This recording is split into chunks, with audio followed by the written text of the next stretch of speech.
In today's video, I'm going to teach you how to check conciseness in Grammarly. Whether you're crafting an important email, penning a blog post, or fine-tuning your latest essay, writing clearly and succinctly is crucial to ensure your message is understood without losing your unique voice. Thanks to Grammarly's conciseness feature, achieving that polished and streamlined result has never been easier. Let's dive into how you can make the most of this incredible tool. To get started, open your text in the Grammarly editor using your browser. Grammarly can also be active in other applications, so wherever you have it set up, it will be ready to lend a helping hand. However, it's important to note that you'll need to be on a premium or higher tier plan. Conciseness suggestions come under the clarity or enhancement features, which are exclusive to these tiers. As you write, Grammarly will start doing its magic. You'll notice it underlines certain words or phrases in your text. These are suggestions aimed at making your writing more concise, and they are usually labeled as clarity or conciseness, or something similar.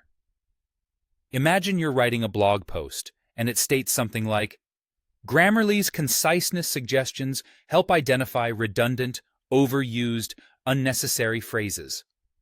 Grammarly might suggest trimming that down to be more impactful. When you see a suggestion, click on it. This allows you to view the proposed edit right away. For instance, Grammarly might identify filler words in your sentence. A typical example would be transforming in order to simply to.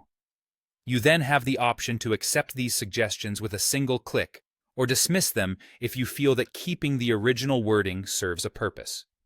Another tip to make the most out of Grammarly's conciseness feature is to set your writing goals. This involves selecting the appropriate audience, formality level, and domain for your text. By doing this, Grammarly's suggestions, including those for conciseness, will better align with the style you're aiming for. This ensures that your writing remains not only concise, but also contextually appropriate. Once you've applied the suggestions, take a moment to reread your text. This step is crucial to make sure your writing still sounds like your own. You want it to be concise, yet still engaging and natural, avoiding any abruptness or a stilted tone that might obscure your intent or personality. There you have it. By following these steps, you can significantly enhance the clarity and succinctness of your writing with Grammarly's conciseness feature, resulting in professional and polished communication every time. Remember, practice makes perfect, so continue to refine and adjust until you're satisfied with the outcome. Happy writing!